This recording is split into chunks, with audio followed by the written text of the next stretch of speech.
gloomy siya karon bay, very gloomy. And the thing is yeah, maging ninayin sa kong mga buhat sa kong mga trabaho gahapon kay gitapol ko so libat trabaho ko kay kanang nag-edit.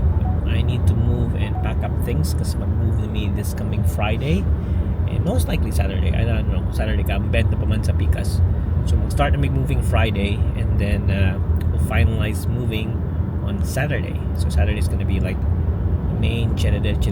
But the thing is we can also still access the old place kasi wala pa ako mag-set ka ng kuan cleaning sa old place. But it's a lot of things to do. Yeah, slowly getting stressed. Wala pa yung gibuhat. Right now I'm heading to Bunnings just to buy some storage boxes kaya na kayo ba mga stuff sa balay na I need to move sa new house which needs to be packed. So yeah, there's that. Anyway, I might sell a lot of stuff, but hopefully we get it sold as soon as possible. We'll see how we go. For now, let's go to Bunnings. I have mga stuff sa Bunnings. Yeah. What else do I need? Cleaning materials. Yeah, I think I might need cleaning materials. Yeah. Ano nakahassle was to pag-move because there's a lot of things you need to do. Then ma-realize ka nagana na stuff na build up sa house that you need to get rid of. And as of now, it's really running past my time to sort things out sa balay. But yeah, there's that. I need to sort a lot of things. Need to procrastinate go for the last few days, but should be fine. Anyway, again, it's so gloomy today. If you can see, there you go. That's how it is outside. As you can see there, office works early open, close late.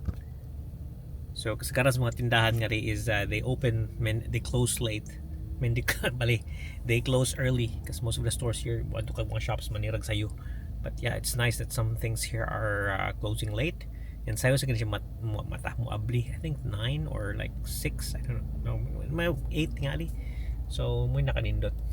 Kasi sa ato na may kanang shopping center, kanang Ayala, na lugay manira. Today kay sayo sila manira tanan. Except on Fridays, Thursdays. Sa padusahay. But other than that, the whole week sayo kayo. Hindi yung alas 5 manira na sila or like 6 p.m. So didali ka kung nakatrabaho di ka kaabot sa mga lugar na you need to go. But yeah. So DIY Wonderland. You wanna do some home furnishings. Everything's here. Paiter kayo. So here's where we're going.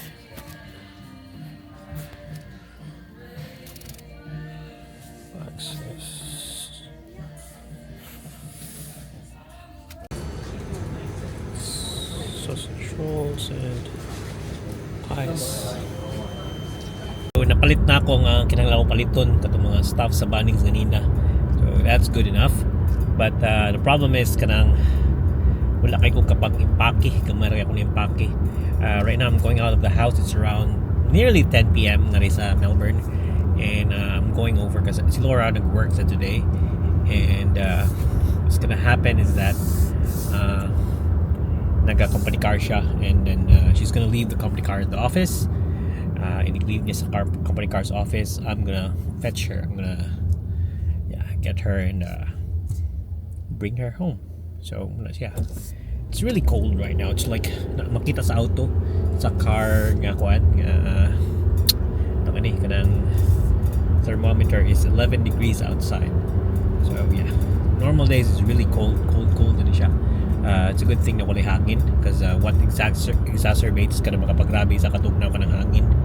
Because if everything's cold, kung na hangin, na movement, lapos mong karsunis and everything else. Anyway, ngit kayo because that's how it is now. Nakas auto. Yeah. So, morning krasada karon. Like I said, it's 10 p.m. Usually hayag ni siya kung summer. But karon di naman summer. Di naman summer karon, kung ano man siya. Sa ito ni winter, so paspas kay ngit-ngit. Okay, so I've been very vocal sa akong channel nga I think I have adult ADHD. At the moment, at the time of filming, wala pa ako kapa-diagnose. And I think I have it, but the thing is, yeah, you can never tell unless you have yourself checked. At the moment, a lot of people know na kuan ng ADHD, but some of them don't know the right thing. They don't know what the heck it is. They think it's just for kids, and they think na when you grow up it's not there. If you have that when you were a kid, big possibility even if you grow up you still have it, because it's not a sickness. It's not like pagkabata lang na nimo if kuan siya effective. So ADHD is like the inability of the brain. It's a condition where your brain can't produce dopamine.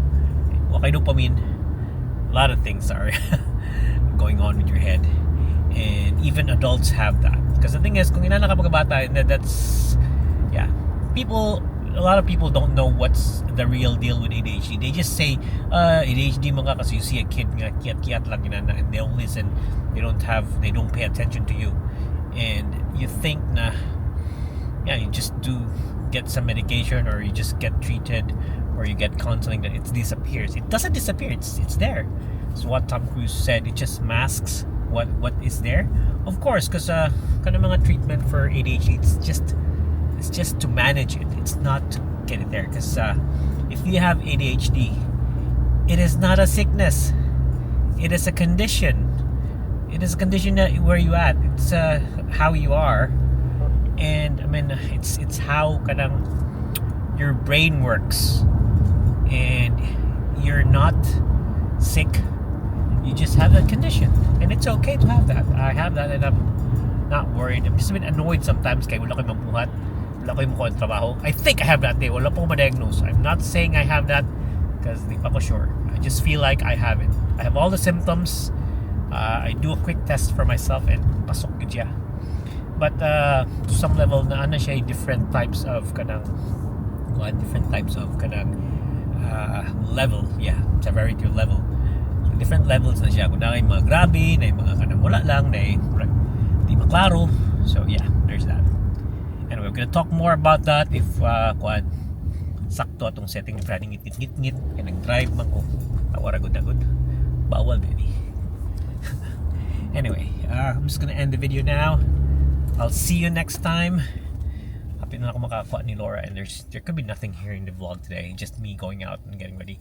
It's just me saying goodbye to the old place that we have. We have that place since 2019, and that's a very good place. Wala ang tag-iabutan kayo, wala kay gisaka ang presyo, and it's big, high ceiling. It has a backyard. I can park my car at the back. It's very good. We were so lucky with that place, and I just want to thank the owners for that. Now we have to move to the front. Di kaya na ko feel ang property manager. Di sa kaya na ko feel ang kanang I like the place because it's gamay siya. Anyway, muna siya. We'll see. I'll show you the place when I go there, when we move na. But see you tomorrow or next time. So before I go, that's where the company car is parked, and 9 degrees na gid sa akong kuan.